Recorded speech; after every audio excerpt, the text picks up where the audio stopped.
Okay. Khususan ila ruh Sayyidina Muhammad sallallahu alaihi wasallam wa ala azwajihi wa dhurriyyatihi wa alihi wa ashabihi wa ila Syekh Abdul Qadir Jilani wa ila Syekh Junaid Al-Baghdadi wa ila Syekhul Harith Maulana Muhammad Zakaria Al-Kandahlawi wa ila ummihi wa abihi wa ila Syekh Ibrahim Mia wa ila Syekh Zubair Ahmad wa ila Syekh Ahmad Nakhoda wa ila Syekh Zakwan Faiz wa ila ummati Muhammad sallallahu alaihi wasallam wa khususan ila Abu Hamid Muhammad ibn Muhammad Al-Ghazali rahimahullahu taala. Al-Fatihah. A'udzu billahi minasyaitonir rajim. Bismillahirrahmanirrahim. Alhamdulillahi rabbil alamin. Arrahmanir rahim. Iyyaka na'budu wa iyyaka nasta'in. Ihdinas siratal mustaqim. Siratal ladzina an'amta 'alaihim ghairil maghdubi 'alaihim waladdallin. Bismillahirrahmanirrahim. Bismillahirrahmanirrahim. Nawaitu ta'alluma wa ta'lim. Nawaitu ta'alluma wa ta'lim. Wa tadhakkura wa tadhkir. Wa tadhakkura wa tadhkir. Wa nafa'a wal intifa'. Wa nafa'a wal intifa'. Wal ifada wal istifada. Wal ifada wal istifada. Wa du'a ila al huda. Wa du'a ila al huda. Wa da'wa 'ala al khair. Wa da'wa 'ala al khair. Wal hathu 'ala التمسك والحث على التمسك بكتاب الله وسنة رسوله بكتاب الله وسنة رسوله صلى الله عليه وسلم صلى الله عليه وسلم ولا حول ولا قوة ولا حول ولا قوة إلا بالله العلي العظيم إلا بالله العلي العظيم.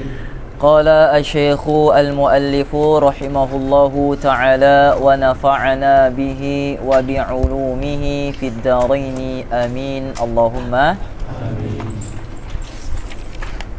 أيها الولد عش ما شئت فإنك ميت وأحبب من شئت فإنك مفارقه واعمل ما شئت فإنك مجزي به. Wahai anakku, hiduplah sesukamu. Hiduplah sesukamu. Sama ada taat perintah Allah ke, langgar perintah Allah ke, terpulang. Sebab apa? Fa innaka mayyitun.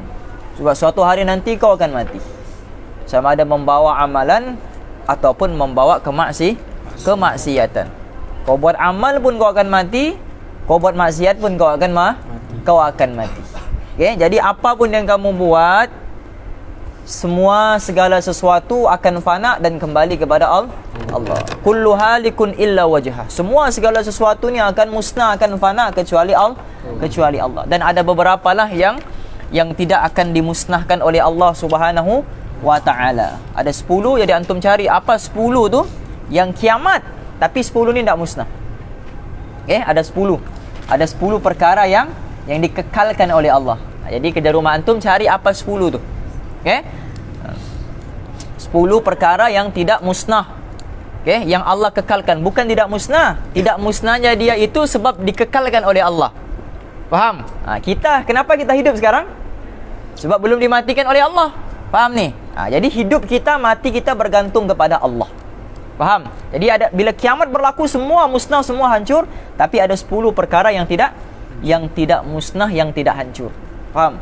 Salah satu daripada 10 tu ada pada diri kita, ada pada badan kita ni. Satu yang tidak hancur. Wa ahbib man syi'ta, dan cintailah sesiapa pun yang kamu suka. Cintailah sesiapa pun yang kamu suka, tapi ingat fa innaka mufariquhu, sampai masanya sama ada orang yang kamu cinta tu pergi dulu ataupun kamu yang dicintai itu akan pergi dahulu. Faham?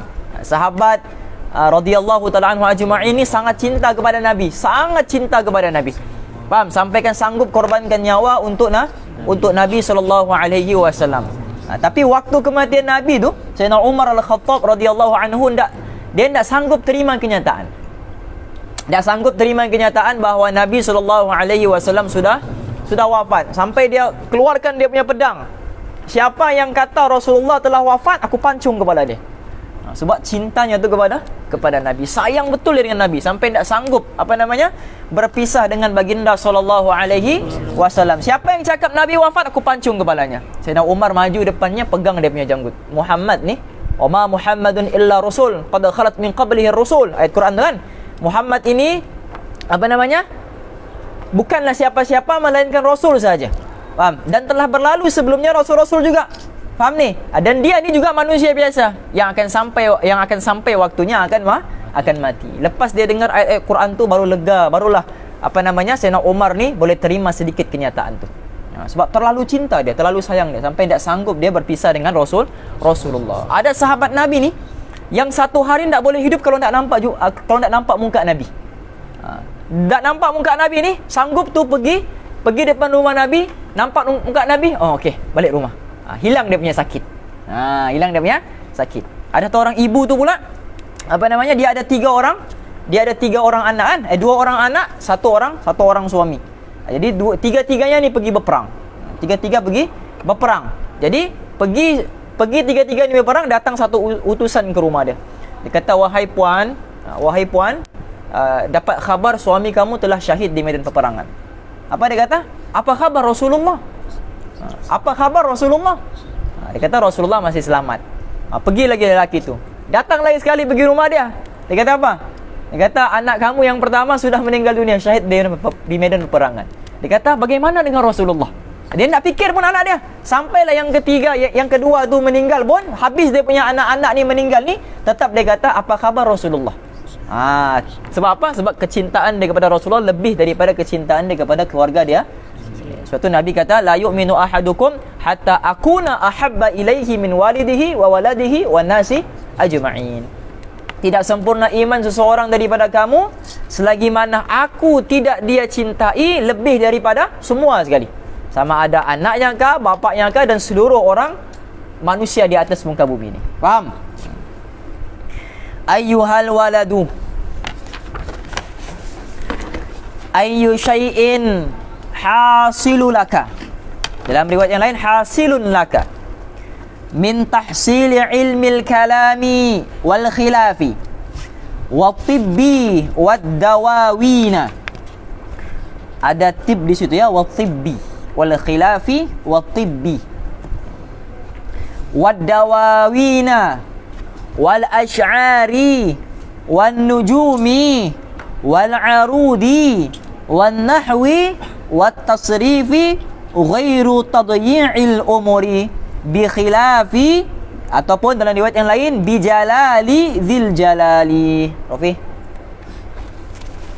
Wahai anakku yang tercinta, apakah hasil yang akan engkau perolehi daripada menghabiskan masa hanya belajar ilmu kalam, yakni perbahasan ilmu tauhid yang dalam-dalam, dan ilmu khilaf, yakni perbahasan ilmu fiqh yang halus-halus, dan ilmu tib, yakni ilmu kedoktoran ataupun perubatan, dan ilmu dawawina wal ash'ari, ilmu yang berkenaan dengan dewan syair Arab, dan ilmu nujum, yakni ilmu peredaran bintang, dan ilmu arud, yakni ilmu yang berkenaan dengan timbangan syair Arab, dan ilmu nahwu dan wat tasrif, yakni ilmu yang berkenaan dengan kaidah bahasa Arab, selain daripada mempersia-siakan umur dengan menyalahi perintah Allah yang maha besar. baik. Ayu syai'in, apa hasilun laka, apa yang akan kau perolehi min tahsili ilmil kalami wal khilafi, kau belajar ilmu kalam sampai jadi mutakallim. Mutakallim bukan mutakallim yang tablik gas tu. Mutakallim ni orang yang sudah lama mempelajari ilmu kalam. Ilmu kalam ni, ilmu kalam ataupun ilmu falsafah. Faham? Ilmu kalam ataupun ilmu falsafah sampai jadi mutakallim. Nama lain bagi ilmu akidah pun ilmu kalam juga. Sebab di dalam ilmu akidah ada satu sifat yang dipanggil sifat kalam. Kan? Sifat kalam. Sifat ni paling panjang perbahasannya. Sifat kalam Allah ni sifat yang paling panjang dia punya perbahasan. Faham ni? Maka dinamakan ilmu akidah pun sebagai ilmu kalam. Tapi ilmu kalam di sini bukan dia masukkan sebagai ilmu akidah ya, tapi sebagai ilmu sampai dia jadi mutakallim, maknanya orang hebat lah. Okay? Wal khilafi, dan juga belajar tentang ilmu-ilmu khilaf. Apa Imam Nawawi kata dengan Imam Rafi'i, kenapa Imam Ibnu Hajar cakap begini, tak sama dengan Imam Romli. Semua khilaf-khilaf ni semua dia tahu. Wal tibbi, dan juga ilmu perubatan sampai jadi doktor, sampai jadi perawat. Belajar tentang ilmu ruqyah, ilmu perubatan, ilmu itu, ilmu ini sampai jadi perawat. Wad dawawina wal asy'ari, dan dia belajar tentang diwan-diwan. Dewan-dewan ni maknanya syair-syair Arab lah. Okay? Dewan-dewan. Macam Imam Syafi'i dia ada dewan dia sendiri. Ni bukan dewan antum main badminton tu. Ni dewan Arab. Okay? Apa namanya dipanggil? Himpunan karya-karya Arab. Okay? Diwan Asy-Syafi'i nama dia. Diwan Asy-Syafi'i. Wala asy'ari, dan juga syair-syair sampai dia jadi penyair. Sampai dia belajar ilmu syair sampai jadi penyair. Wan nujumi, dan dia belajar tentang ilmu bintang untuk tahu arah kiblat, untuk tahu mana arah itu dan sebagainya. Wal arudi wan nahwi wat tasrifi, dan juga belajar berkenaan dengan ilmu alat. Belajar ilmu kalam, belajar ilmu khilaf, belajar ilmu tib, belajar ilmu diwan, belajar ilmu asy'ar, belajar ilmu nujum, belajar ilmu arud, belajar ilmu nahwu, belajar ilmu saraf. Semua ilmu ni dia kata apa? Ghairu tadyi'il umuri. Semua ni hanya buang masa umurmu saja. Nampak? Semua ni hanya buang masa umurmu saja. Sebab apa? Bi khilafi dzil jalali, sebab kau sudah menyalahi perintah Allah yang lebih utama. Kenapa? Sebab dalam ini tak ada pun dia bagi tahu berkenaan dengan ilmu fardu ain. Faham tidak? Allah suruh belajar ilmu fardu ain, tapi ilmu fardu ain kau tak belajar, fardu kifayah pula yang kau belajar sampai habis umurmu. Faham ni? Sampai habis wang ringgitmu untuk belajar itu, belajar ini, cari itu, cari ini, tapi fardu ain tak sembahyang. Fardu ain tak lepas. Bab sembahyang pun tak betul, bab zakat pun tak tahu, bab puasa pun gagal, akidah lagi lah tunggang langgang. Faham ni? Tapi sibuk mau belajar ilmu tentang khilaf. Maka dia bercanggah dengan apa keinginan Allah. Okay? Jadi semuanya ni apa? Apa hasil yang kau dapat pada semua ni? Hasilnya cuma satu sahaja. Tadyi'ul umri, hanya buang masa umurmu sahaja. Itulah hasilnya. Belajar ilmu kalam, belajar ilmu apa? Hasilnya apa? Hasilnya dapat buang masa. Dapat buang umur, begitu sahaja. Okay? Tapi kalau sudah belajar fardu ain, mau belajar ini semua tak ada masalah lah. Tapi yang jadi masalah bila fardu ain pun tak lepas, mau belajar tentang fardu kifayah. Okay? Tapi ada juga ulama, antaranya Imam Ibnu Taimiyah dan juga Imam Ibnu Qayyim Al-Jauziyah. Okay? Ulama salaf lah ni. Okay? Ataupun kita kata yang berfahaman dengan fahaman salafi ataupun wahabi. Dia mengatakan ilmu arud, ilmu nahwu, ilmu saraf ni bukan fardu kifayah tapi fardu ain. Bahasa Arab lah. Bahasa Arab ni ialah fardu ain, bukan fardu kifayah. Tapi jumhur ulama mengatakan bahasa Arab ni fardu apa? Fardu kifayah. Kalau tak belajar pun tak ada masalah, yang penting fardu ain tu lepas. Tapi ada ulama kata bahasa Arab ni fardu ain. Sebab apa? Sebab Quran turun dalam bahasa Arab, hadis turun dalam bahasa Arab. Kebanyakan kitab-kitab kitab-kitab ilmu kita dalam bahasa Arab. Boleh tak antum faham Quran tanpa mempelajari bahasa Arab? Tak boleh. Boleh tak faham hadis tanpa belajar bahasa Arab? Tak boleh. Jadi macam mana mau faham Quran, macam mana mau faham hadis kalau tak faham bahasa Arab? Begitu. Dia ambil satu kaedah dari mana apa? Apa kaedah dia? Ma la yatimul wajibu illa bihi fahuwa wajib. Perkara yang tidak sempurna dengannya, perkara yang tidak sempurna melainkan dengannya, maka hukumnya menjadi wajib. Macam yang Ustaz ajarkan itulah hari itu tentang tajwid, kan? Ilmu tajwid hukumnya fardu kifayah, tidak wajib belajar. Tapi baca Quran dengan bertajwid hukumnya fardu ain. Baca Quran bertajwid fardu ain, tapi belajar ilmu tajwid itu fardu kifayah. Tapi boleh tak belajar bertajwid, baca Quran bertajwid tanpa belajar ilmu tajwid? Tak boleh. Maka fardu kifayah tadi bertukar menjadi fardu ain. Walaupun ilmu tajwid itu fardu kifayah, tak wajib, tapi tak boleh kita baca Quran bertajwid kalau tak melalui pembelajaran ilmu tajwid. Faham? Jadi samalah macam ni. Kau tak faham Quran, kau tak akan faham hadis tanpa melalui bahasa Arab, maka bahasa Arab menjadi wajib. Itu dia punya kaedah. Okay? Tapi jumhur ulama mengatakan bahawa bahasa Arab ni tidak wajib. Okay? Tidak wajiblah, yang wajibnya hanya akidah, ibadah dan juga tasawuf. Inni ra'aitu fi injili, sesungguhnya aku melihat di dalam kitab Injil. Kitab Injil ni kitab siapa? Kaisal. Kitab Allah diberikan kepada Nabi Isa. Faham? Nabi Isa mah ada karang kitab. Faham? Kitab siapa? Diberikan kepada Isa. Kau punya kawan gitu? Sepupu. Biar main mati bersepupu.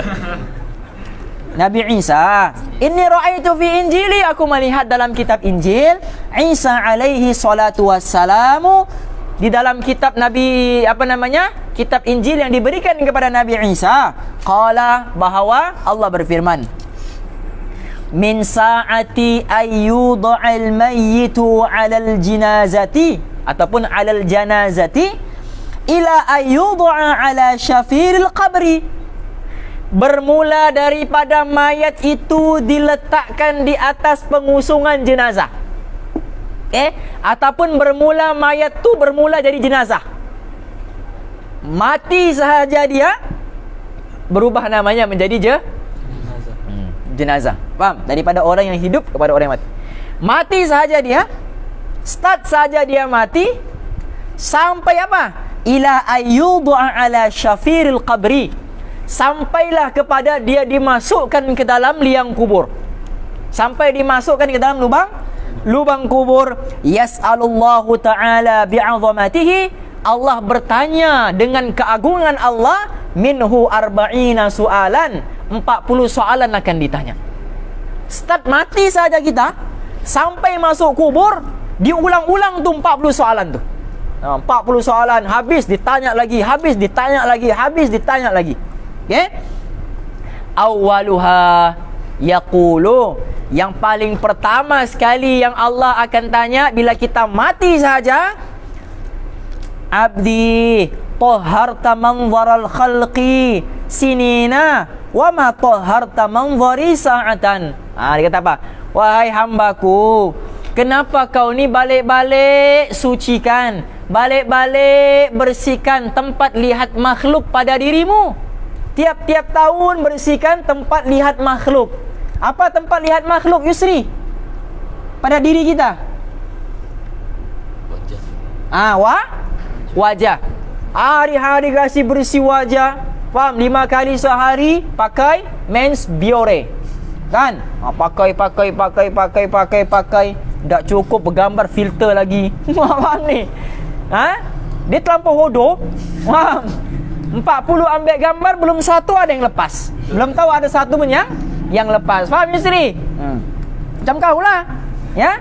Jadi 40 soalan. Salah satu yang pertama sekali yang ditanya, abdi, wahai hambaku, kenapa kau ni?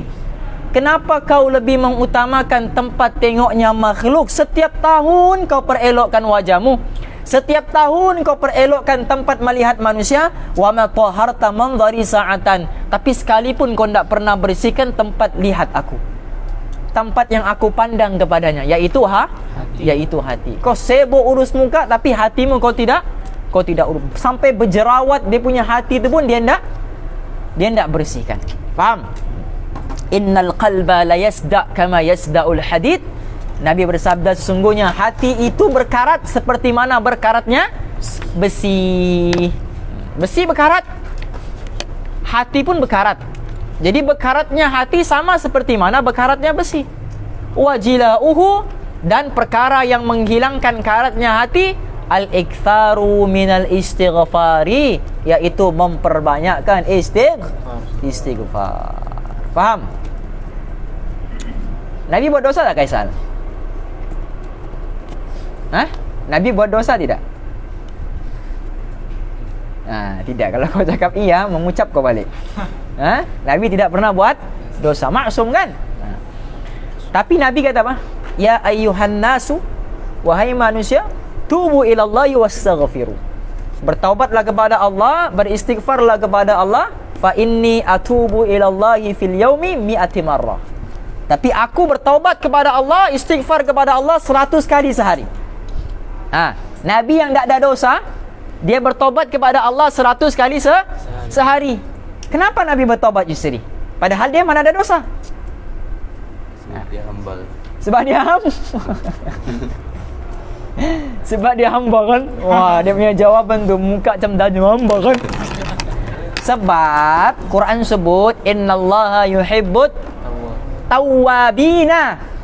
Sesungguhnya Allah cinta kepada orang yang at-tawwabin. Apa makna at-tawwabin?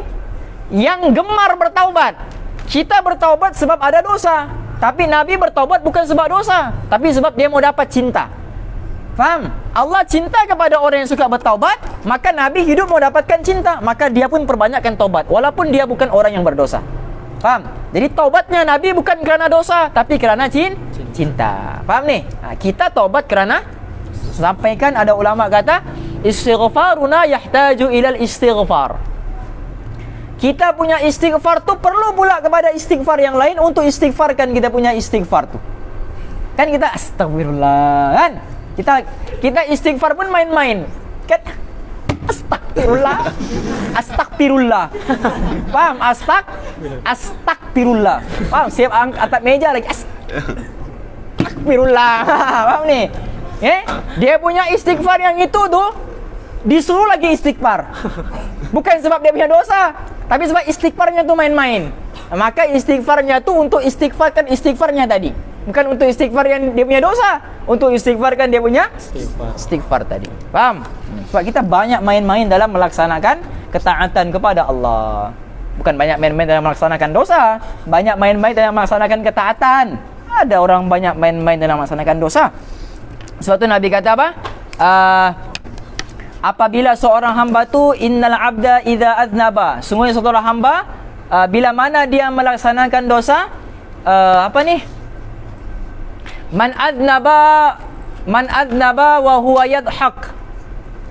Barang siapa yang buat dosa, seronok dia, gembira dia buat dosa. Orang buat dosa sedih lah kan, tapi dia buat dosa gembira.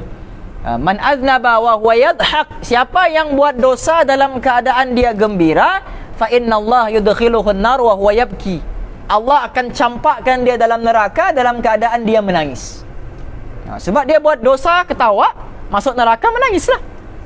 Wa man ata'a wa huwa yabki, dan siapa yang taat perintah Allah dalam keadaan dia menangis, fa innallaha yudkhiluhul jannah wa huwa yadhak. Allah akan masukkan dia ke dalam syurga dalam keadaan dia berketawa. Okay? Jadi ada orang nanti masuk syurga tersenyum-senyum.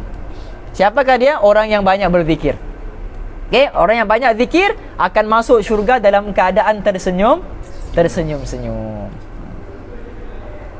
Okay, jadi yang pertama sekali Allah akan tanya, hai hambaku, kamu banyak membersihkan tempat lihat manusia, bertahun-tahun kau bersihkan, tapi kenapa tidak membersihkan tempat lihat aku, iaitu hati? Sekali pun tak pernah. Sa'atan, sekali pun tidak pernah. Wa kulla yaumin yanzuru fi qalbika. Wa kulla yaumin nanzuru. Kita bersama yanzuru. Okay, kalau Darul Minhaj nanzuru. Wa kulla yaumin yanzuru fi qalbika. Setiap hari Allah akan tengok hati kita. Setiap hari. Faham? Setiap hari Allah akan tengok kita punya hati tu.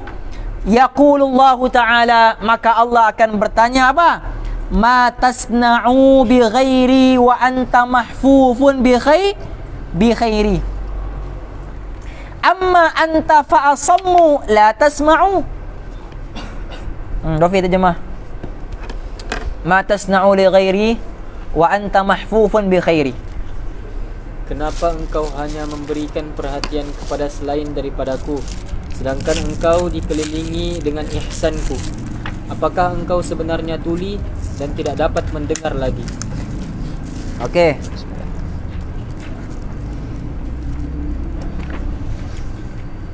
ma tasna'u, apa yang sedang berlaku ni? Faham? Li ghairi, apa yang kau buat? Kenapa tempat simpan hatimu ni tak ada aku? Kenapa tempat simpan hati ni tak ada aku? Wa anta mahfufun bi khairi, sedangkan kau ni penuh dengan aku punya kebaikan dan juga rahmat. Sebab tu tiap hari, tiap saat, gunung, langit, apa lagi? Lautan minta kepada Allah untuk hancurkan manusia. Minta izin kepada Allah. Ya Rabb, i'dhan li an ahbita ala bani Adam faqad ta'ama khairak wa abada ghairak. Ya Rabb, i'dhan li an akhirra ala bani Adam faqad ta'ama khairak wa abada ghairak. Ya Rabb, i'dhan li an aghriq ala bani Adam faqad ta'ama khairak wa abada ghairak. Langit minta, ya Allah, izinkan aku untuk hempapkan aku punya badan ni ke atas semua umat manusia. Antum bayangkanlah, bumi ni dibandingkan dengan langit, tahu langit? Dibandingkan dengan bumi, tahu bumi? Kau ambil satu biji guli, letak di tengah-tengah padang pasir. Padang pasir itulah langit, guli itulah bumi. Kau bayangkan kalau langit tu jatuh. Langit tu jatuh macam mana? Jadi langit ni tiap hari minta, ya Allah, izinkan saya ya Allah, biar aku hancurkan dorang semua ni. Tapi Allah diam. Sebab apa? Faqad ta'ama khairak, dia makan rezekimu. Wa abada ghairak, tapi sembah selain daripada engkau. Makan rezeki yang engkau bagi, tapi sembah selain daripada engkau. Maknanya yakin dengan benda-benda lain. Faham? Laut pun minta, ya Allah, izinkan aku ni untuk aghriq, untuk tenggelamkan mereka semua ni. Langit, apa namanya, laut. Sebab tu ada tsunami. Faham? Tsunami datang, itu datang, ini datang. Kita belajar geografi ialah sebab ada apa namanya ni?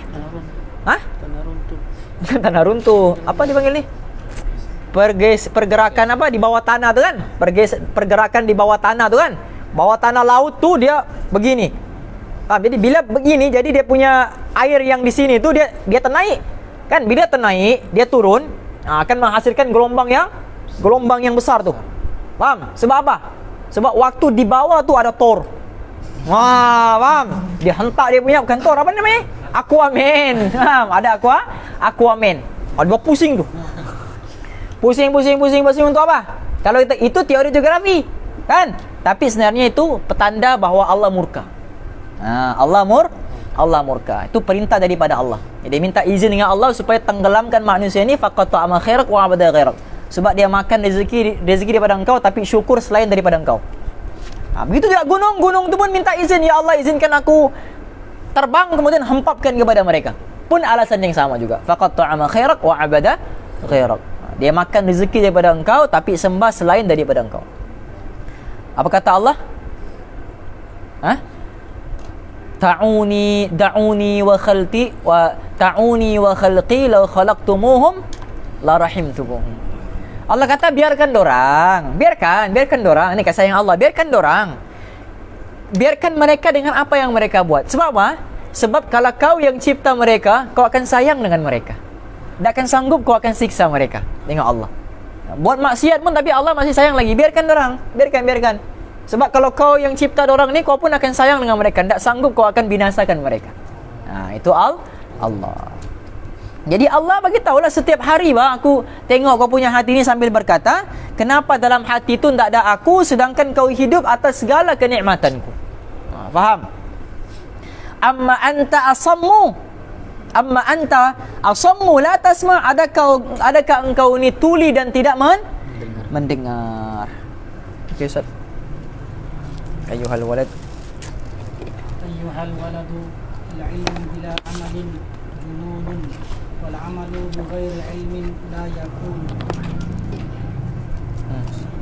Terus. Wa'lam anna al-ilma alladhi la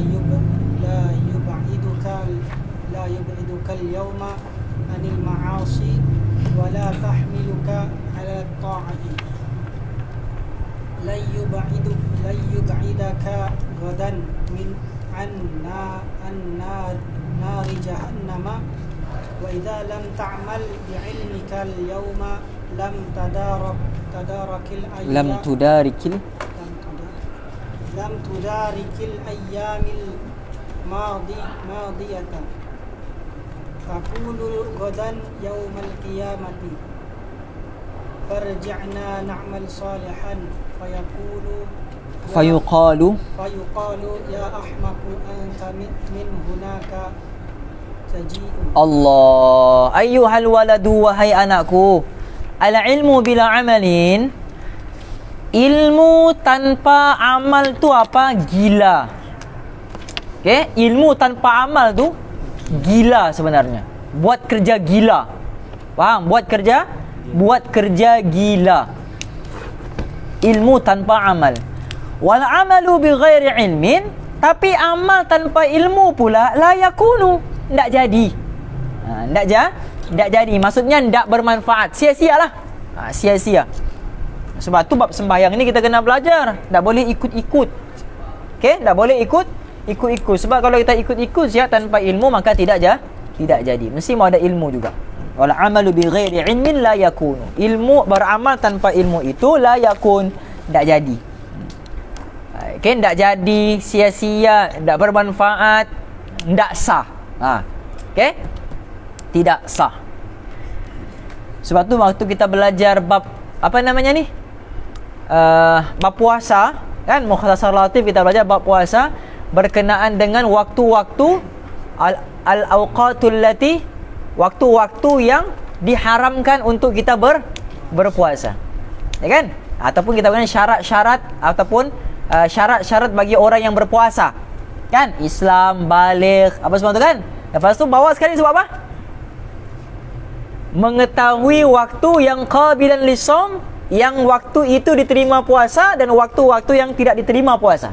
Al-ilmu, mesti ada ilmu supaya amalnya tu sah. Sama lah macam ni.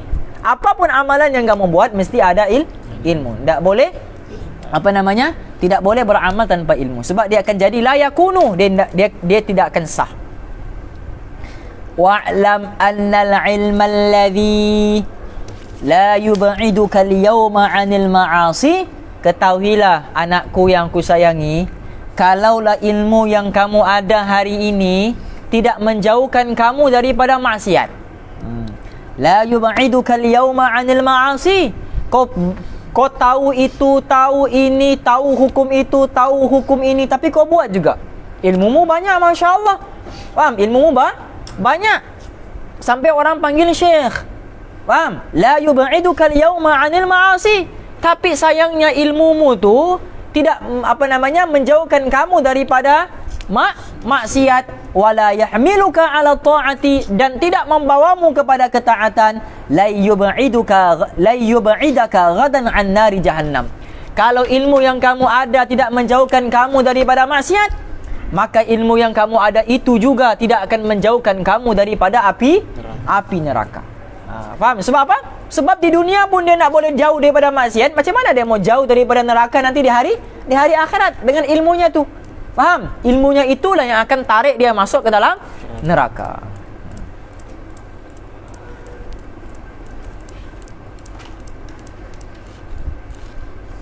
Okey? Lan yub'idaka. Lan ni maksudnya apa? Tidak, sekali-kali tidak. Maksudnya sampai bila-bila pun tidak akan jauh daripada neraka. Wa idza lam ta'mal bi'ilmika al-yawma wa lam tudarikil ayyamal madiyah. Sebab kalau kau tidak beramal dengan ilmumu sekarang, wa lam tudarikil ayyamal madiyah, taqulu ghadan yaumal qiyamati, dan engkau tidak lam tudarikal ayyamil madiyah, dan engkau tidak usahakan untuk qada ataupun untuk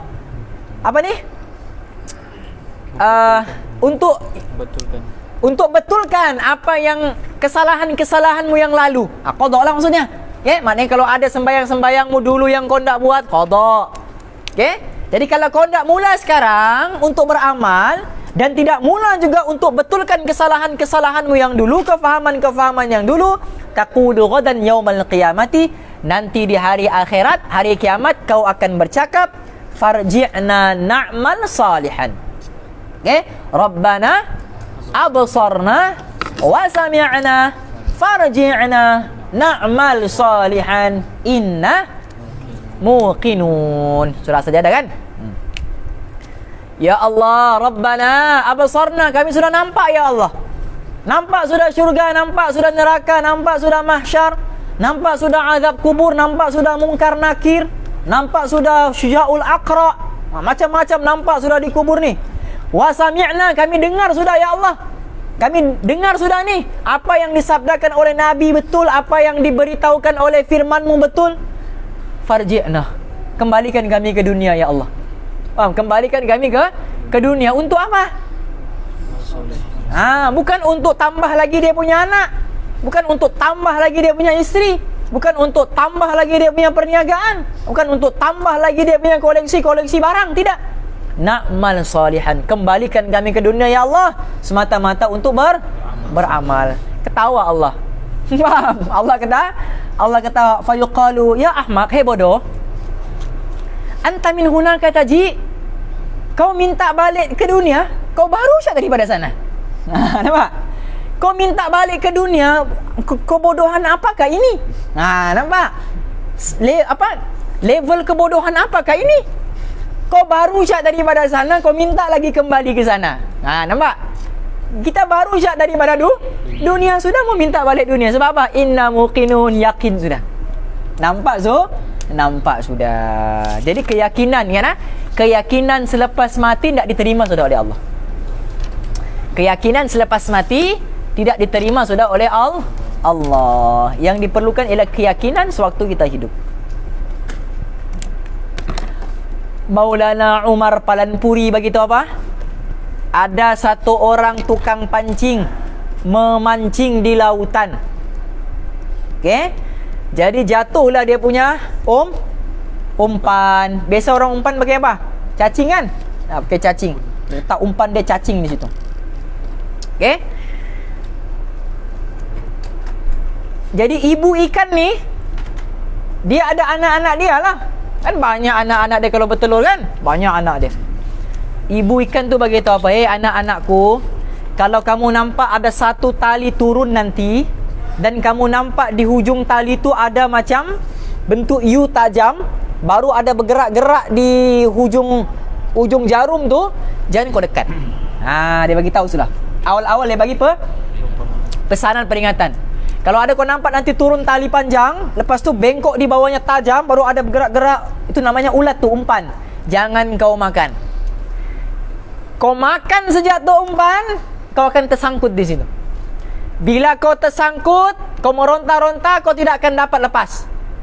Kau akan ditarik ke atas, kau akan nampak ramai manusia menunggu kedatanganmu.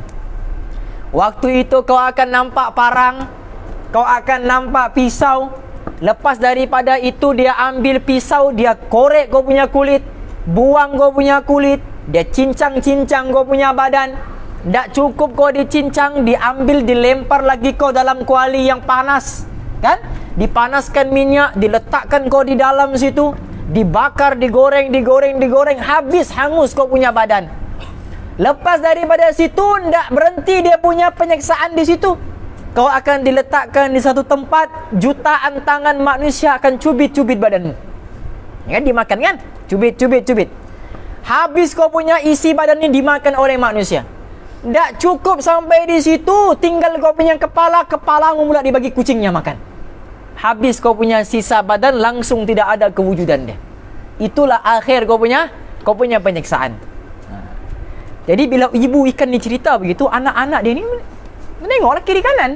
Tengok kiri kanan, tak ada pun api, tak ada pun pisau, tak ada pun orang. Mana ada orang? Semua aku tengok spesies yang sama macam ni, ikan macam aku tengok ni. Tak ada pun orang. Tak ada pun manusia, tak ada pun parang, tak ada pun pisau, tak ada pun api, tak ada pun kuali, tak ada pun kucing. Jadi dia pun dekat. Pergi dekat dia makan. Dia makan sahaja tu umpan, ditarik keluar dia daripada alam laut ke alam darat, ditarik saja dia masuk alam darat, terbuka dia punya hijab, barulah dia nampak dan dia yakin bahawa pesanan ibunya tu adalah benar. Faham? Macam itulah kita. Nabi bagi tahu lepas kamu hidup ni, kamu akan masuk alam kubur. Di kubur ni ada ular yang sangat besar. Panjang dia punya taring ni 1 bulan perjalanan. Dia punya apa namanya ni?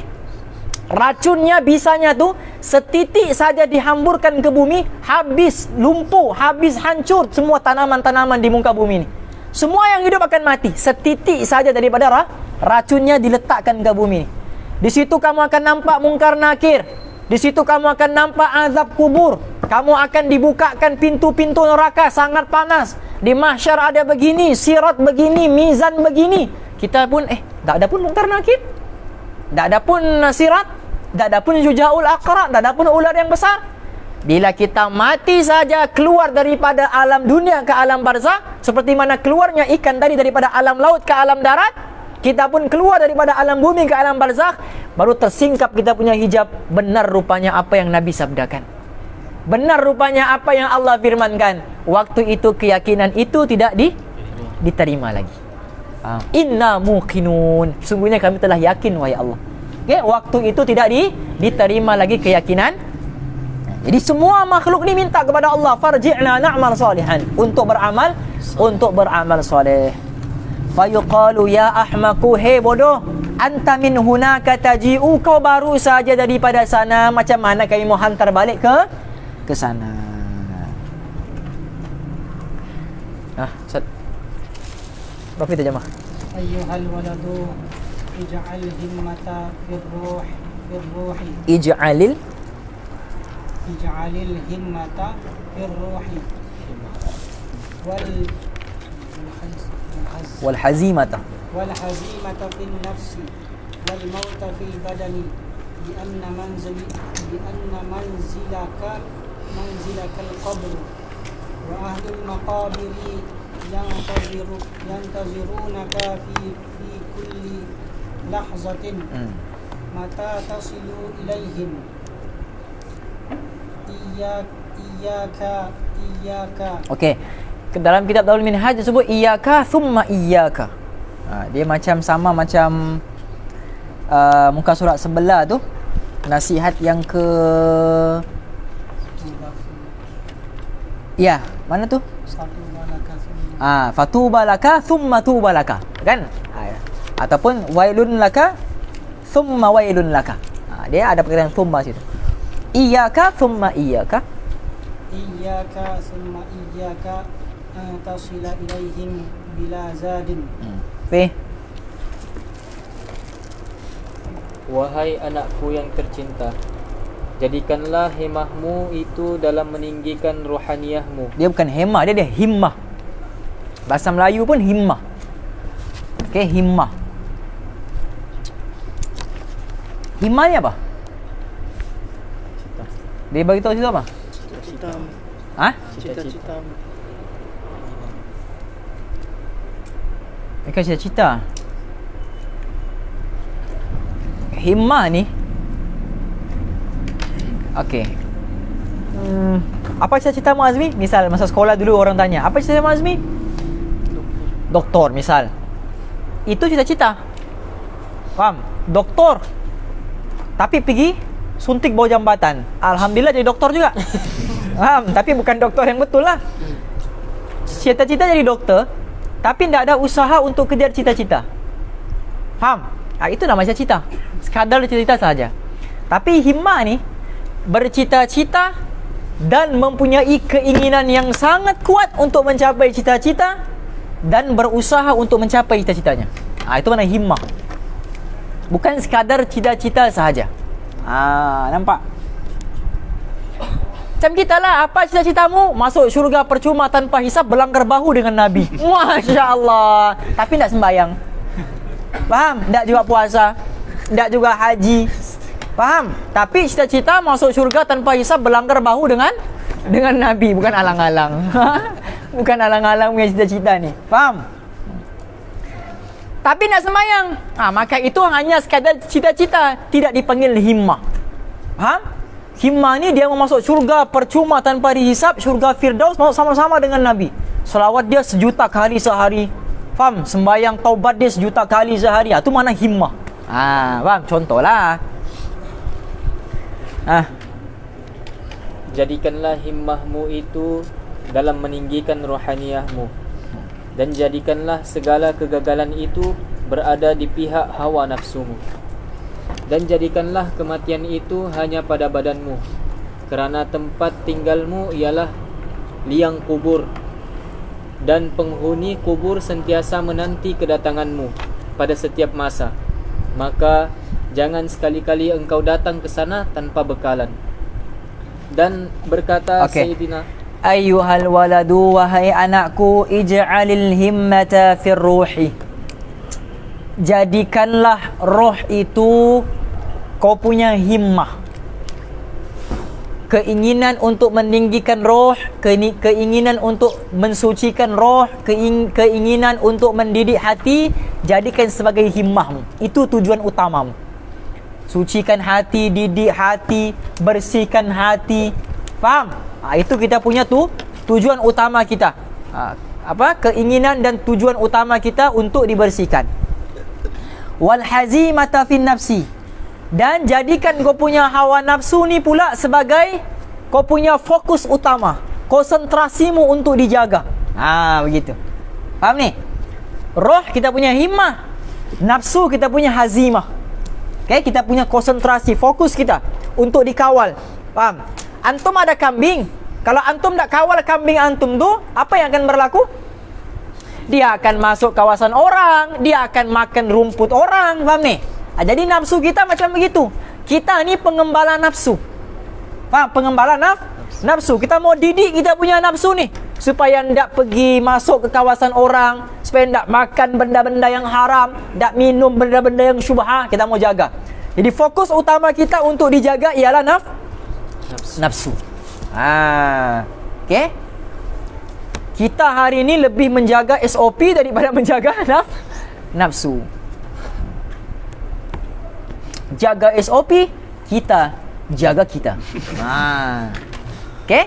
Tidak pasti, jangan kongsi. Jelas Jadi jaga nafsu tu lebih utama. Faham? Jaga nafsu tu lebih utama.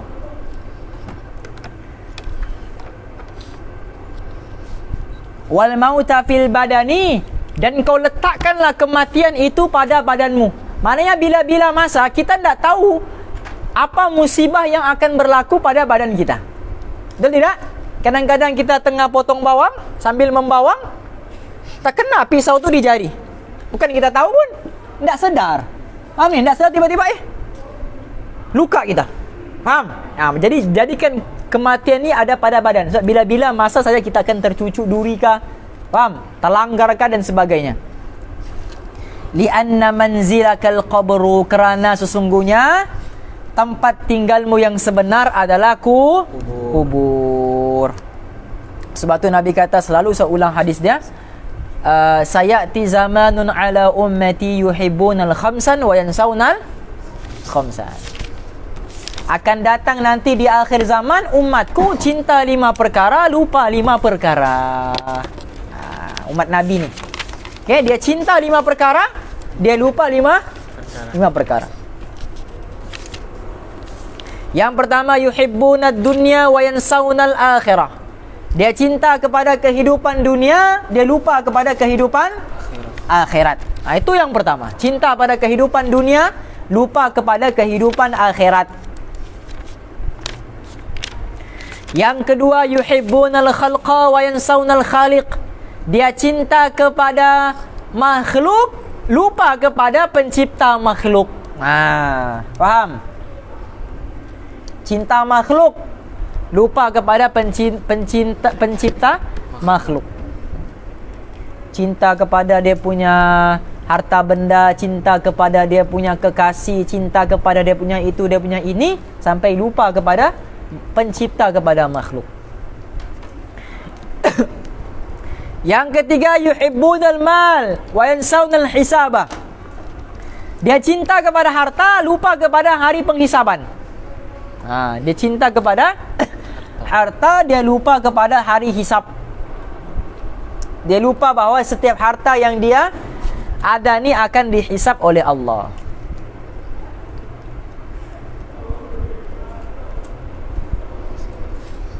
Macam kita lah, berapa banyak rumah, berapa banyak baju kita di rumah. Itu semua tu akan ditanya. Yang keempat apa? Yuhibbunal qasura wa yansawna al-maqbarah. Dia cinta kepada tempat tinggalnya, lupa kepada dia cinta kepada istana dia, tempat tinggal dia, rumah dia, lupa kepada lubang kuburnya.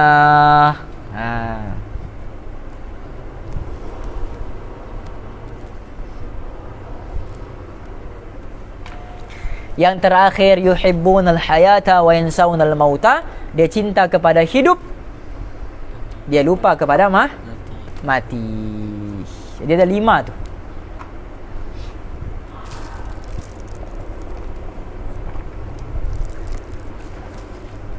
Okay? Lianna manzilakal qabru. Jadi kau jangan ingat rumahmu yang sebenar, rumahmu yang di dunia ni. Rumahmu yang sebenar adalah di dalam kubur nanti.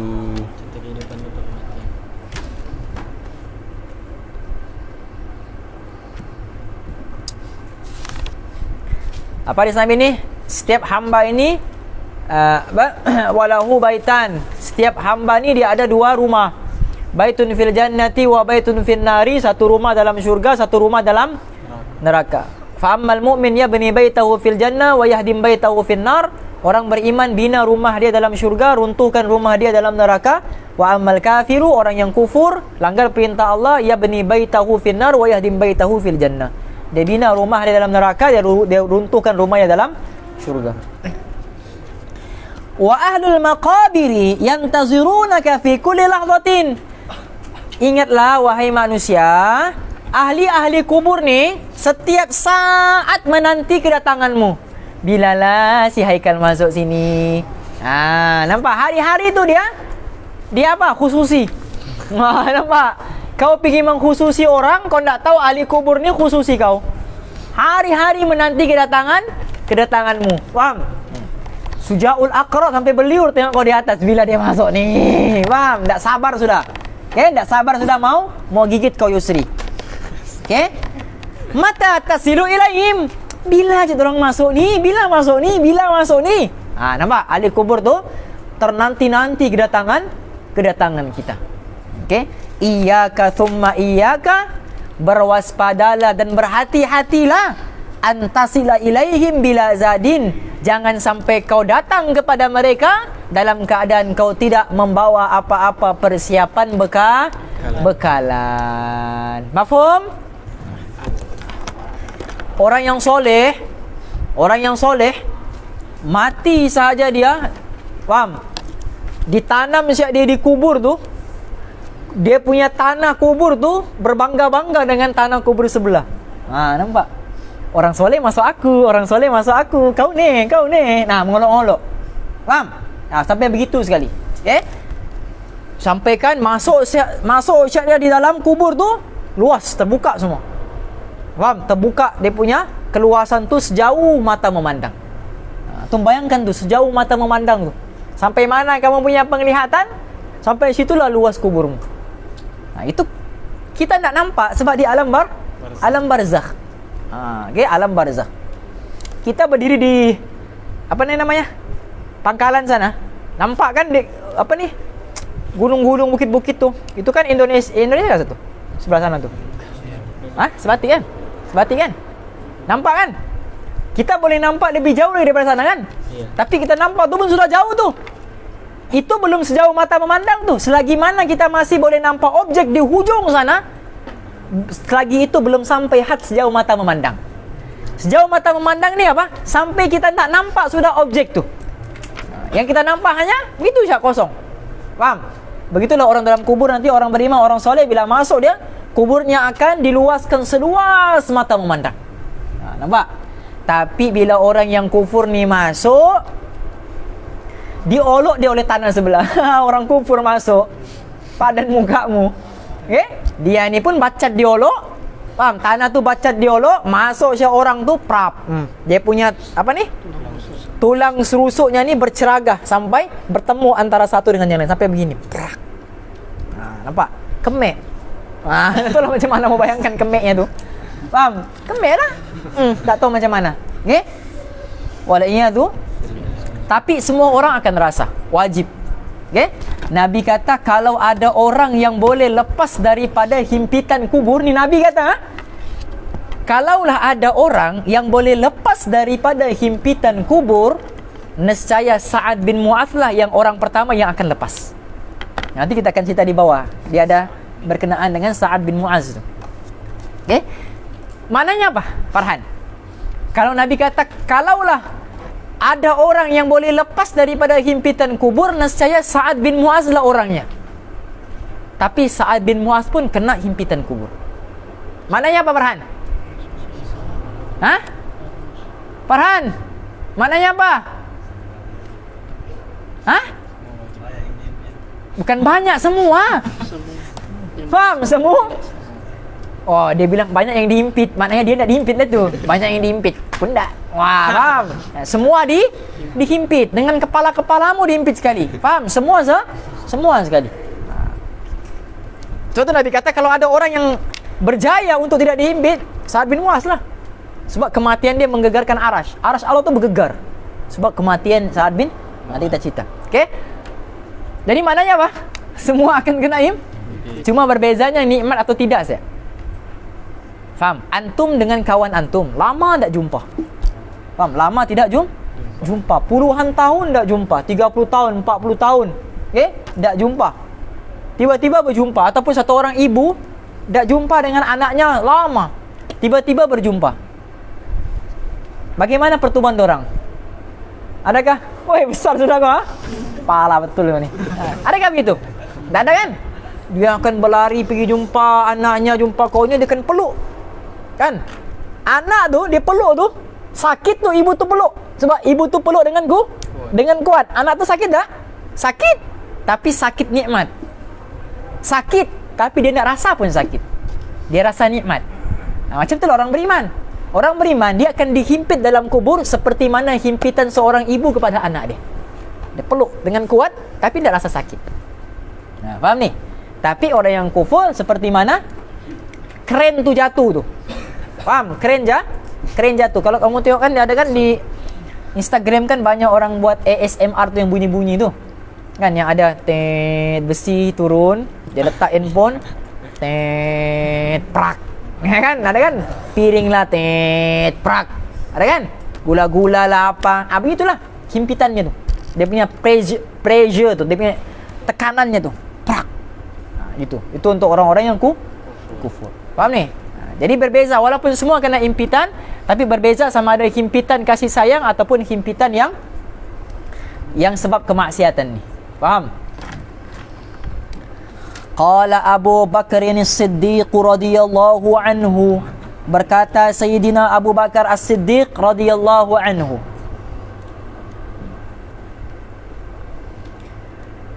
lama susah nak cerita pasal Abu Bakar ni. Dia ada hadis apa?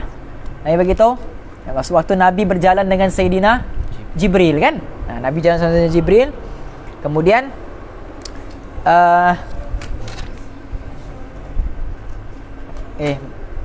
siapa punya handphone ni? Beran. Mamakmu telefon.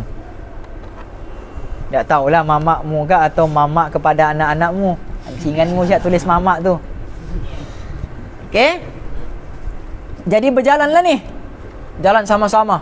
Nabi Muhammad dengan Jibril. Tujuh petala bumi, 7 petala langit berjalan. Tu bayangkan tu. Jadi Nabi tanya kepada Jibril, "Ya Jibril, sifli hasanati Umar." Cuba kau cerita dengan aku macam mana tingginya iman Sayyidina Umar ni. Nampak? Dia tanya kepada Umar ni orang nombor 2 dalam Islam. Faham? Dia lambat masuk Islam. Okey, dia lambat masuk Islam. Kalau tak silap Ustaz Maulana Yusuf kah, dia ada buat satu tahqiq kitab, Ustaz tak ingat. Maulana Yusuf lah yang saya ingat, Maulana Yusuf, tapi tak ingat apa nama kitab dia tu. Dia ada buat satu tahqiq, dia ada buat kajian. Ada buat kajian, dia kata Sayyidina Umar ni sudah 200 orang masuk Islam baru dia masuk Islam. Tahqiq yang dibuat oleh Maulana Yusuf. Sudah 200 orang sudah masuk Islam, baru dia masuk Islam. Dia lambat masuk Islam. Tapi kerana kekuatan imannya tu, dia pintas semua 200 orang tu sampai dia jadi orang nombor 2 dalam Islam. Jadi hebatlah dia punya iman ni. Faham? Dia punya kekuatan iman ni hebatlah. Sebab tu Nabi bagi tahu, law kana ba'da nabiyyan lakana Umar. Kalau ada nabi lagi selepas aku, Sayyidina Umar lah orangnya. Nabi tak kata Abu Bakar orangnya. Tapi kalau ada nabi lagi lepas aku, Sayyidina Umar lah orangnya. Sebab dia orang yang sangat kuat dan tegas. Orang begini perlu di dalam agama. Jadi Nabi tanyalah kepada Jibril, macam mana iman Sayyidina Umar ni, orang nombor 2 dalam Islam ni. Nabi kata, "Lau kanatil biharu midadan wasyajaru iqlaman lama hasartuha." Lama hasartaha. Kalau kau kumpul semua lautan di atas muka bumi ni jadi dia punya dakwat, dan kau kumpul semua pokok atas dunia ni jadi dia punya pen. Faham? Untuk tulis nilai iman Sayyidina Umar, tingginya tu macam mana? Habis dakwat-dakwat tu untuk tulis iman Sayyidina Umar, dia punya iman belum habis kamu tulis. Habis tu 7 lautan ni, walau ji'na bimithlihi madada. Kamu tambah lagi 7 lautan untuk tulis iman Sayyidina Umar, habis 7 lautan tu iman Sayyidina Umar belum habis kamu tulis. Sayyidina Umar. Terkejut Nabi, oi hebat Sayyidina Umar. Ini orang nombor 2 dalam Islam. Jadi terkejut Nabi ni, Nabi rasa curious lah. Curious ni maknanya ingin tahulah. Kalau Sayyidina Umar orang nombor 2 dalam Islam pun imannya tak boleh dikira, macam mana pula dengan iman Abu Bakar? Ya kan? Orang yang pertama dalam Islam selepas Nabi. Faham? Sahabat yang pertama sekali selepas Nabi SAW, dia punya iman yang sangat hebat. Nabi tanya, bagaimana iman Sayyidina Abu Bakar pula? Wahai Jibril, sifli hasanati Abu Bakar. Ceritakan pula kepada kami tentang iman Sayyidina Abu Bakar. Geleng kepala Jibril. Kau bayangkan Jibril, yang besarnya 7 petala langit, 7 petala bumi, geleng kepala. Kau boleh bayang tak? Bayangkan itu. Contoh, misal, okay? Geleng kepala Jibril tu. Waktu tu Jibril ubahlah bentuk badannya jadi seorang lelaki kan. Geleng kepala Jibril. Jibril kata, "Ya Muhammad, Umaru hasanatun min hasanati Abi Bakrin." Dia kata, "Wahai Muhammad, semua iman Sayyidina Umar tu yang tak mampu dikira, yang tak mampu ditulis, yang tak mampu dihitung, semua sekali tu, dia punya nilai tu sama dengan satu sahaja amalan yang dilakukan oleh Sayyidina Abu Bakar." Sayyidina Abu Bakar buat satu amalan saja, dia punya pahala tu menyamai seluruh ketakwaan Sayyidina Umar Al-Khattab radhiyallahu ta'ala anhu. Itu Sayyidina Abu Bakar. Layaklah dia mendapat syurga yang paling tinggi. Iyalah sebab Sayyidina Uthman ditanya, "Wahai Uthman, apa yang kau bawa untuk agama?" 1/3. Ya kan? 1/3 dia bawa untuk agama. Ya, dia bawa 1/3. Sayyidina Umar ditanya, "Wahai Umar, apa yang kau bawa untuk agama?" Maksudnya apa yang kau infakkan untuk agama? 1/2, separuh ya Rasulullah. Abu Bakar ditanya, "Wahai Abu Bakar, apa yang kau tinggalkan di rumah?" Faham tak? Sayyidina Utsman ditanya, "Apa yang kau bawa?" Sayyidina Umar ditanya, "Apa yang kau bawa?" Sayyidina Abu Bakar ditanya, dia tidak ditanya apa yang kau bawa, tapi ditanya apa yang kau tinggal di rumah. Sebab semua dia bawa. Semua sekali dia bawa. Apa yang kau tinggalkan di rumah? Dia kata, "Allah dan Rasul saja aku tinggalkan di rumah. Yang lain semua aku infakkan." Nampak? Sayyidina Abu Bakar. Memang hebat Abu Bakar ni. Sangat-sangat hebat. Faham? Sebab tu waktu Nabi baca ayat al-yauma akmaltu lakum dinakum wa atmamtu alaikum ni'mati wa raditu lakumul Islam madina. Ketika Nabi khutbah, Nabi baca ayat tu, Islam telah menang, agama telah tersebar, semua gembira, Islam telah menang, takbir. Satu orang siap menangis, Abu Bakar. Dia saja jadi dia menangis ni.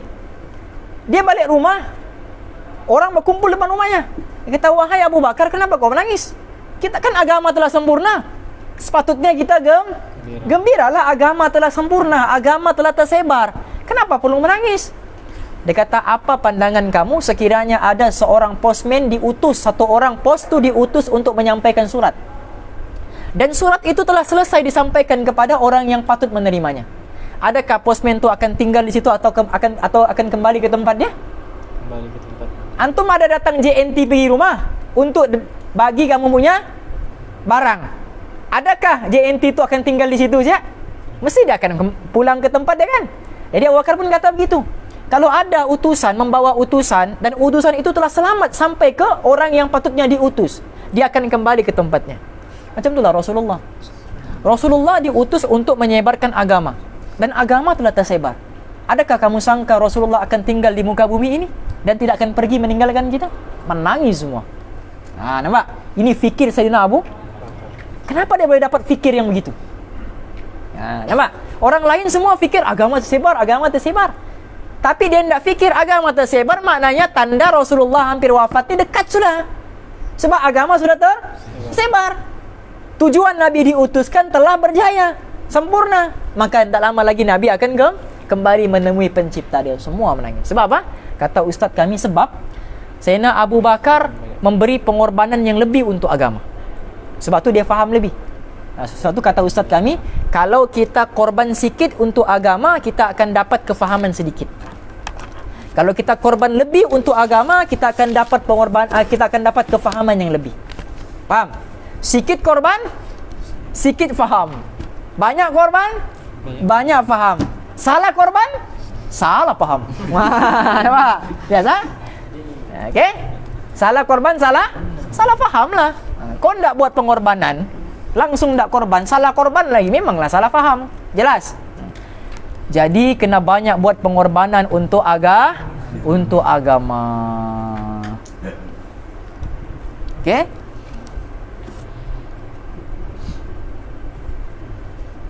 Jadi azam markas hujung minggu ni insya-Allah. Okey?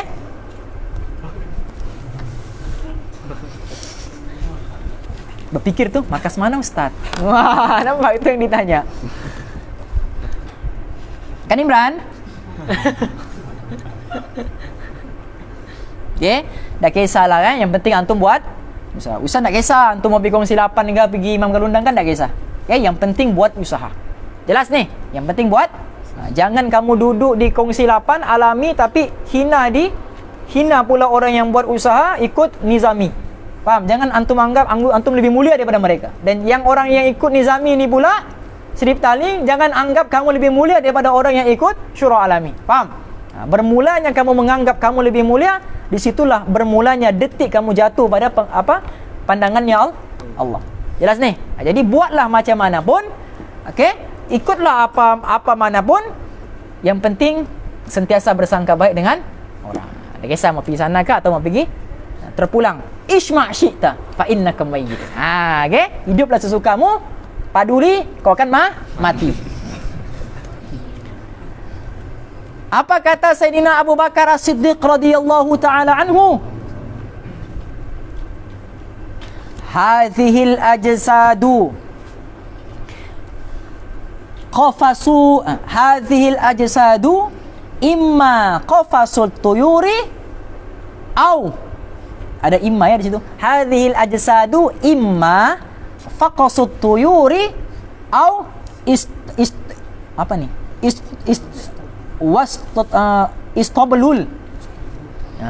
Istablul dawabi. Fatafakkar fi nafsika min ayyihima anta. Sayyidina Abu Bakar kata, kau punya jasad ni, badan kamu ni, dikata ada dua saja. Sama ada jadi seperti mana sangkar burung, okey? Qafasut tuyuri, sangkar burung, ataupun jadi seperti mana kandang binatang ternakan. Dua saja. Sama ada jadi sangkar burung ataupun jadikan kandang binatang. Fatafakkar fi nafsika, dan kau fikirlah pada dirimu sendiri, min ayyihima anta, di antara dua ni kamu yang mana? Kalau kau Kaisal yang mana? Sangkar burung kah kandang? Oh, dibacanya dulu. Wow. Nazli, sangkar burung kah kandang? Jungle burung. Okey, tengok min ayyihima anta, mana satu antara dua ni? In kunta minat tuyuril uluwiyati fahina tasma'u tanina tabli. Okey? Kalau kamu ni burung yang terbang tinggi bebas di udara, fahina tasma'u tanina tabli. Okey? Maka dengarlah ketika tanina tabli, bunyi gendangan itu digendangkan. Tabli ni maknanya gendangan lah. Okay?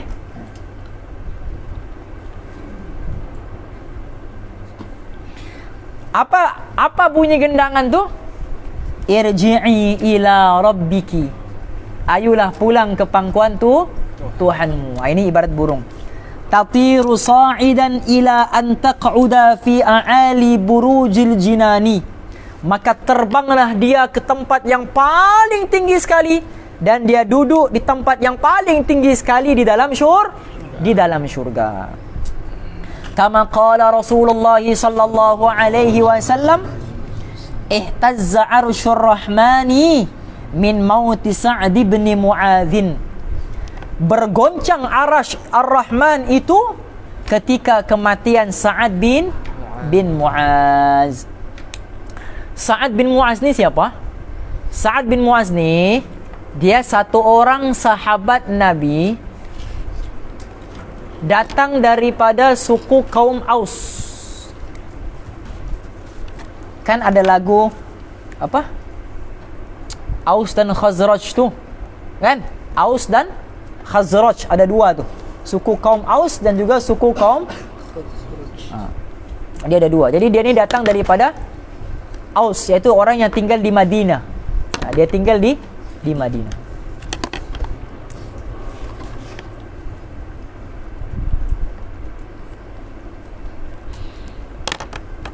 Dia ni asalnya musyrik, orang yang mensyirikkan Allah. Dia masuk Islam umur 31 tahun. Dia syahid sampai menggegarkan arasy umur 31 tahun. Maknanya dia Islam dah lama. 31 tahun masuk Islam, 31 tahun juga wafat. Ini orang-orang yang apa namanya ni? Pilihan Allah lah ni. Pilihan Allah. Orang yang paling kuat menentang Islam dulu antara salah satunya Sa'ad bin Mu'adz. Okey? Jadi kebanyakan orang yang menentang agama ni kan, dialah orang yang sebenarnya yang Allah akan pilih untuk berjuang atas nama agama. Coba kamu tengok orang-orang tabligh dulu yang lari daripada tabligh. Dia orang paling depan sekarang buat gash. Faham? Dulu lari, bertapuk lagi. Siap nampak lagi. Bagi tahu abang dah. Wah, dah. Kalinya dia orang yang paling depan sekali buat dakwah. Ramai begitu. Ramai dalam keadaan begitu. Okey.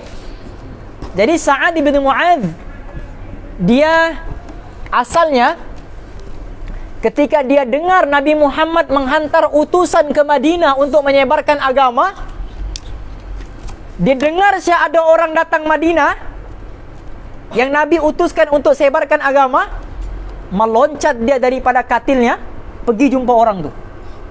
Sampaikan dalam sirah kata apa? Sampaikan bumi itu macam terlipat untuk dia. Maksudnya apa? Cepat betul dia pergi sana. Waktu tu utusan dia siapa? Mus'ab bin Umair. Waktu tu nama utusan tu, nama sahabat yang dihantar ke Madinah tu ialah Mus'ab bin Umair. Orang yang sudah nampak Rasulullah. Tak ada ke cahaya Rasulullah tu pada diri dia? Nampak?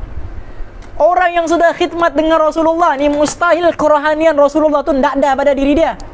Suatu antara sebab kenapa kita kena khidmat kita punya guru, supaya ikatan rohani kita dengan guru kita tu makin kuat. Faham? Ikatan rohani makin kuat. Sebab tu Habib Munzir Al-Musawwa paling jaga adab dengan guru dia. Paling jaga adab dengan guru dia. Rumah guru dia di situ misalnya. Rumah guru dia di situ. Rumahnya di sini. Selama dia tinggal di rumahnya tu, tak pernah dia lunjurkan kakinya ke rumah guru dia. Walaupun dia di dalam rumah dia. Sebab apa? Sebab dia kata itu rumah guru saya. Di hujung sana ada rumah guru saya. Tak pernah dia lunjurkan kakinya menghadap ke rumah guru dia. Padahal jauh rumah gurunya tu. Tapi sebabkan arahnya tu sama, tak pernah dia lunjurkan kaki ke arah rumah guru dia. Nampak? Habib Munzir Al-Musawwar. Dia mau berjalan, ada budak lalu, budak kecil lalu. Dia berhenti, dia bagi budak tu lalu. Sudah budak tu lalu, baru dia berjalan. Anak murid dia tanya, kenapa tak jalan saja? Kenapa biar budak tu lalu? Dia kata, ini anak guru saya. Ini anak guru saya. Kalau saya tidak hormat kepada anak guru saya, sama seperti mana saya tidak hormat kepada guru saya. Nampak Habib Munzir Al-Musawwar. Itu Allah bagi orang ikatan rohani yang sangat kuat dengan guru-guru mereka sebab khidmat mereka untuk agama. Jadi orang yang khidmat dengan Rasulullah, mustahillah kerohanian Rasulullah itu tidak ada pada diri dia. Faham? Ini Rasulullah ni, ada orang datang mau bergusti dengan Rasulullah. Orang kafir mau bergusti, orang paling kuat lah ni kononnya, mau bergusti dengan Nabi. Berjumpa berdepan. Berjumpa apa? Berdepan. Dipukulnya Nabi elak, Nabi tumbuk dia, jatuh dia. Dia bangun lagi, dia pukulnya Nabi elak. Nabi pukul dia lagi. Dia bangun lagi. Kemudian dia pukul Nabi elak. Nabi pukul dia jatuh lagi. Sahabat kata, sebenarnya dia boleh elak pukulan Nabi. Dia boleh elak pukulan Nabi. Tapi dia biar mukanya tu kena pukul oleh Nabi. Akhirnya dia lepas 3 kali tumbukan tu dia masuk Islam. Orang tanya, kenapa masuk Islam? Ditumbuk kau. Wow. Kau ditumbuk masuk Islam. Faham ni? Dia kata apa? Tak pernah aku rasa tumbukan kasih sayang seperti mana tumbukannya Rasulullah. Ditumbuk tu dengan kasih sayang. Dia punya kerohanian tumbukan Nabi tu meresap ke dalam jiwa orang tu, akhirnya masuk Islam. Jadi begitulah yang berlaku kepada Mus'ab bin Umair. Mus'ab bin Umair ni orang yang khidmat dengan Rasulullah. Jadi cahaya kenabian tu ada pada diri dia. Nampak? Dipanggil pandangan pandangan matanya tu. Orang awam terpesona dengan kalam-kalam yang indah. Kan? Dengan kalam-kalam percakapan. Tapi para aulia terkesan dengan pandangan. Ada satu orang sahabat di masjid tengah bercerita, cerita, Nabi di depan. Jadi bising solat orang, Nabi pusing syak muka dia begini, pusing. Sahabat tu di sini, Nabi pusing. Nampak syak mata Nabi ni freeze. Apa tu freeze? Beku tu orang. Sebab kerohanian cahaya yang ada pada wajah Nabi tu sampai menyebabkan orang tak boleh cakap apa. Nampak? Sampai takut. Bukan takut apa? Kagum dengan keindahan Nabi yang ada pada wajahnya Nabi. Jadi Mus'ab bin Umair telah menerima nurani cahaya kerohanian daripada Nabi. Sa'ad bin Mu'adz dengar Mus'ab bin Umair datang, sudah ingat masa tu dorang pergi rumah siapa? Okey, antara dalil apa? Mas Imran. Antara dalil markaziyat kau tahu apa? Inilah, kisah inilah. Sayyidina Mus'ab bin Umair dihantar ke satu orang rumah, di situ dorang buat dakwah. Rumah tu. Faham? Jadi apa namanya ni? Sa'ad bin Mu'adz ni macam dilipat tu bumi untuknya. Makin dekat, makin longlai dia punya pergerakan. Makin lemah pergerakan dia, makin dekat, makin udara tu rasa tenang pada hati dia. Niat asalnya mau pukul Mus'ab bin Umair tu. Niat asalnya mau pukul, mau usir. Sebab dia nak mau terima Islam. Dia orang yang paling benci dengan Islam. Niat asalnya mau pukul, mau usir. Makin dekat, bertentang mata dengan Mus'ab bin Umair. Asyhadu an la ilaha illallah wa asyhadu anna Muhammadar Rasulullah. Lari sudah niatnya. Padahal niat utamanya mau pukul. Itu baru jumpa Mus'ab. Belum jumpa Nabi. Kalau jumpa Nabi waktu tu, orang meninggal sebab melihat keindahan wajahnya Rasulullah. Itu baru Mus'ab bin Umair. Jadi masuk Islam sejak dialah orang yang paling kuat sebarkan agama di Madinah. Sebab dia ni bangsawan, dia ni pembesar. Bila ada ketua masuk Islam, jadi majoriti dia punya anak-anak murid dia ni, geng-geng dia ni akan masuk Islam. Kalau yang masuk Islam tu hamba, macam Sayyidina Bilal, mana ada orang lain masuk Islam, dikecam, dipukul lagi adalah. Tapi ini pembesar. Jadi pembesar ni pengaruh dia kuat. Masuk Islam jadi majoriti orang masuk Islam di Madinah. Nampak? Waktu perang Badar kan Nabi mau pergi berperang. Jadi waktu tu memang mau gerak sudah. Tapi Nabi minta sure lagi. Mau pergi kah tidak ni? Mau pergi perang kah tidak ni? Memang pergi sudah. Memang sampai sudah tarikh dia. Sebelum pergi tu Nabi mesyuarat lagi sekali. Perlu tak kita pergi perang Badar ni? Perlu kah tidak ni? Sayyidina Mus'ab bin Umair kata, "Ya Rasulullah, teruskan." Wah, nampak? "Ya Rasulullah, apa mau tangguh-tangguh? Teruskan saja. Kalau kita kena melintasi lautan yang sangat dalam, kalau kau masuk ke sana dan tidak berundur, saya orang pertama di belakangmu yang akan masuk ke dalam lautan yang tidak akan berundur. Sebab ikut kau." Mus'ab bin Umair semangatnya. Nabi dengar senyum Nabi. Inilah pemuda yang aku inginkan dalam perang Khandaq, perang itu, perang ini, begitulah Sayyidina Mus'ab bin. Akhirnya perang Khandaq waktu tu orang Islam kena pulau yang dorang gali parit tu. Kan? Khandaq ni maknanya parit. Peperangan dorang gali parit. Ya. Ataupun nama lainnya perang Ahzab kalau tak silap Ustaz. Ya, perang Ahzab. Perang Khandaq ni kalau silap betul kan? Khandaq dorang gali parit. Jadi tertekan dengan situasi ni, orang Islam kena pulau. Orang Islam kena pulau ni, Nabi kesian tengok sahabat-sahabat ni. Ada yang tak dapat makan yang lengkap, ada yang tak dapat minum yang sempurna, tertekan. Nabi nampak ni, kesian Nabi. Akhirnya apa? Bila Nabi nampak kesian dengan sahabat-sahabat Nabi ni, waktu tu Mus'ab bin Umair pun di situlah. Jadi bila Nabi nampak kesian ni, runtuh hati Nabi. Ya Allah, sahabat-sahabatku yang sanggup berjuang untuk aku sampai keadaan begini dorang. Akhirnya Nabi pergi berjumpa dengan satu kafilah Bani apa? Ghaftan ke Ghafran? Saya lupa. Dia pergi jumpa dengan Bani tu. Dia buat macam perjanjian. Okay? Dia buat perjanjian. Keluarlah daripada sini. Jangan sekat kami. 1/3 daripada kurma yang ada di Madinah ni kami akan beri kepada kamu. Perjanjian Nabi lah supaya sahabat ni tidak dipulaukan. Jadi 1/3 daripada kurma yang ada di Madinah ni kami beri kepada kau. Tapi jangan ganggu kami. Mana keluar kamu daripada sini. Sampai berita tu di telinga Sa'ad bin Mu'adz. Dia kata, Ya Rasulullah, Bani Ghaftan ni, waktu saya syirik dulu pun, 1 biji kurma pun saya tak pernah bagi dengan dorang. Takkanlah waktu Allah muliakan saya dengan agama ni, 1/3 saya mau bagi, saya tak akan bagi. Nampak? Sayyidina Mu'adz bin, waktu syirik pun aku tak pernah bagi. Takkan waktu Islam aku mau bagi? Di mana kemuliaan Islam? Nabi dengar itu tersenyum Nabi. Tersenyum Nabi. Akhirnya pergi berperang. Berperang apa yang berlaku? Terkena panah yang sangat banyak kepada tubuh Mus'ab bin Umair. Bila terkena dia punya tubuh tu, lemah longlai dia jatuh. Bila jatuh, berlari Nabi pergi jumpa Mus'ab bin Umair. Nabi angkat kepala Mus'ab bin Umair, letak di pangkuan Nabi. Nampak? Matinya pun di pangkuan Rasulullah. Pangkuan dia. Nabi kata apa? Kata, Ya Allah, saksikanlah bahawa dia ni sudah menyebarkan agamamu sampai titisan darah dia yang terakhir. Ya Allah, berikanlah dia tempat yang paling tertinggi di dalam syurga. Mus'ab bin Umair waktu sakit sakaratul maut tu, dengar Nabi cakap begitu, terus hatinya menjadi tenang. Tak rasa sakit tu. Tak rasa sakit tu. Akhirnya apa? Akhirnya menghembuskan nafas di pangkuannya Rasulullah. Sampai Nabi kata apa? Ihtazza arsyir rahman. Bergegar arash. Apa namanya? Arash Allah ini min mauti Sa'ad bin Mu'adz, kerana kematian Sa'ad bin. Itulah Nabi kata, kalau ada orang yang lepas sisaan kubur, Sa'ad bin Mu'adz lah orangnya. Tapi tidak ada yang lepas, semua kena. Faham ni? Itulah Sa'ad bin Mu'adz. Okay, jadi mau nama anak sempena nama Sa'ad pun boleh juga. Sa'ad Mu'adz bin Al-Rafi misalnya. Okay, Sa'ad Mu'adz. Ambil berkat nama sahabat ni.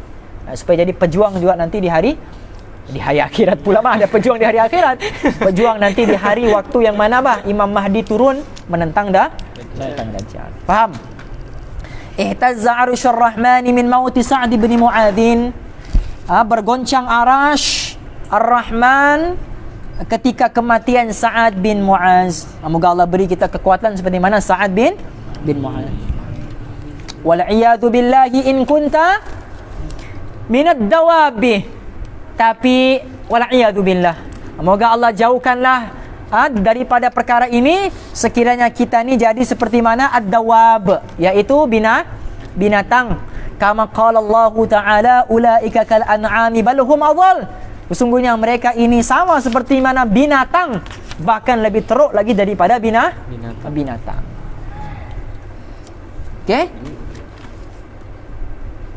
Kenapa diumpamakan sangkar burung dengan kandang? Sebab kandang ni dia letak di bawah, di tanah. Sangkar burung orang gantung letak di atas. Jadi perumpamaan antara darjat bawah dan juga atas. Faham tak? Perumpamaan antara darjat bawah dan juga atas. Kan ada burung yang akan kembali ke sangkar dia.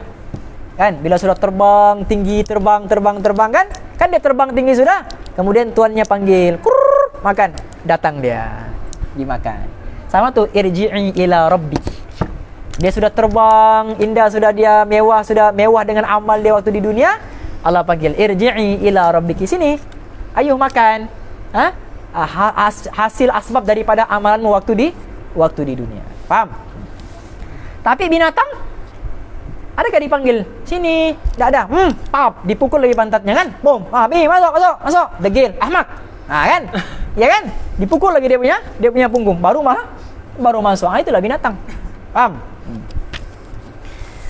Fala ta'manin tiqalaka min zawiyatid dari ila hawiyatin nari.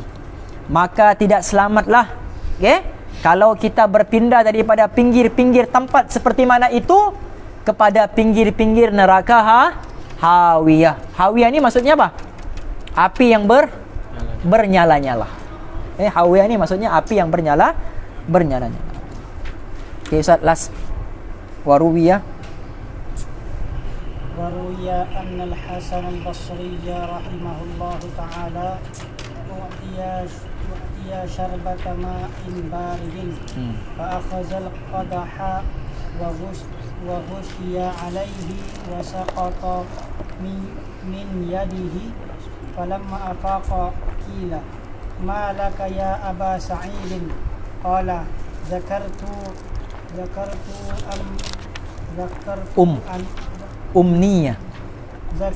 أمنية أهل النار حين يقولون لأهل الجنة أن أفيضوا علينا من الماء أو مما رزقكم الله. Dan adalah diriwayatkan bahawa Imam Hasan Al-Basri rahimahullah ta'ala diberikan kepada beliau segelas air sejuk. Lalu beliau memegang gelas tersebut dan terus sahaja beliau pengsan. Apabila beliau telah sedar, lalu ada orang bertanya, "Kenapa tadi engkau jatuh pengsan?" Beliau menjawab, "Tadi aku teringat angan-angan ahli neraka. Apabila nanti mereka berkata kepada ahli syurga, an afidu alaina minal ma'i au mimma razaqakumullah." Maksudnya, limpahkanlah kepada kami sebahagian daripada air yang ada pada kamu, atau apa sahaja makanan dari rezeki yang telah diberi oleh Allah kepada kamu. Okey. Wa ruwiya annal Hasan al-Basriyya. Jadi ruwiya diriwayatkan. Okey? Diriwayatkan daripada Sayyidina Hasan al-Basri. Dia menggunakan sighah tamrid. Rahimahullahu ta'ala u'tiya syarbata ma'in baridin. Dalam riwayat yang lain u'tiya syarbatan min ma'in. U'tiya syarbatan min ma'in.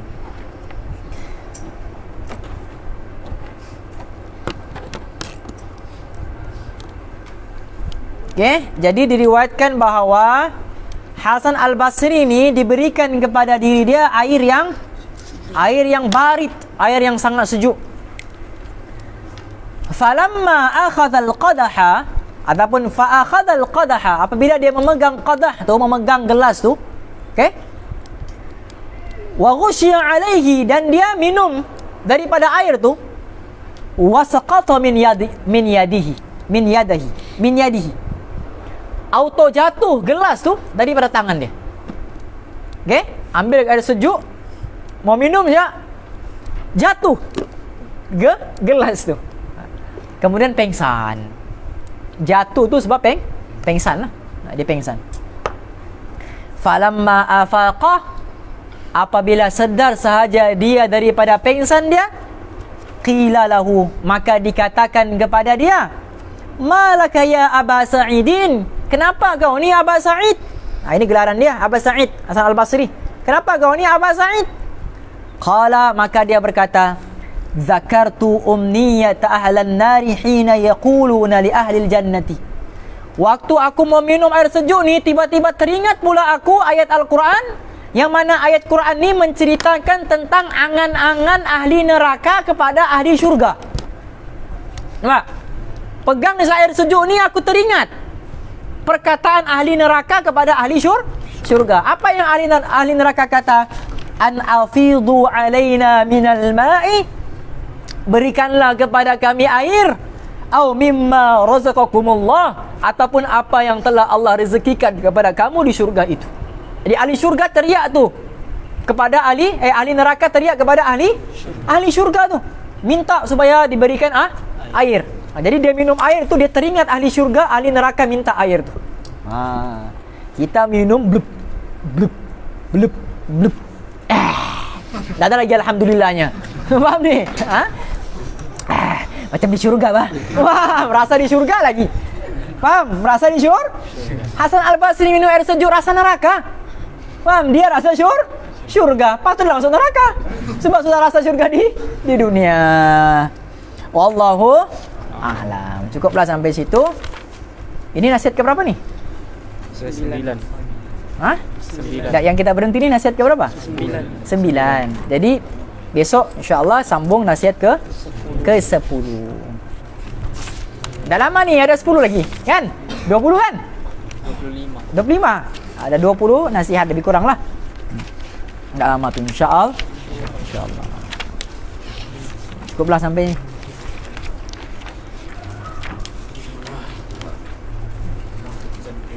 Bismillahirrahmanirrahim. نويت التعلم والتعليم والتذكر والتذكير والنفع والانتفاع والإفادة والاستفادة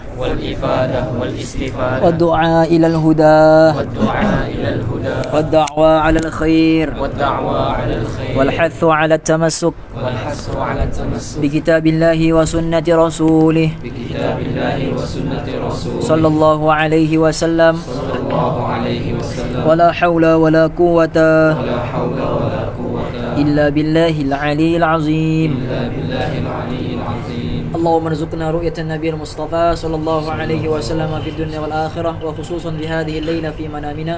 Ya Allah, kurniakanlah kami untuk melihat wajah kekasihmu Nabi Muhammad sallallahu alaihi wasallam di dunia dan juga di hari akhirat, khususnya pada malam ini dalam mimpi-mimpi kami, khususnya pada malam ini dalam mimpi-mimpi kami, khususnya pada malam ini dalam mimpi-mimpi kami. Rabbana atina fid dunya hasanah wa fil akhirati hasanah wa qina adzabannar. Sallallahu tabaraka wa ta'ala ala khairi khalqihi sayyidina Muhammad. Subhana rabbika rabbil izzati amma yasifuna wa salamun alal mursalin. Alhamdulillahi rabbil alamin. Amin Allahumma amin. Hada wa billahi taufiq. Assalamualaikum warahmatullahi wabarakatuh.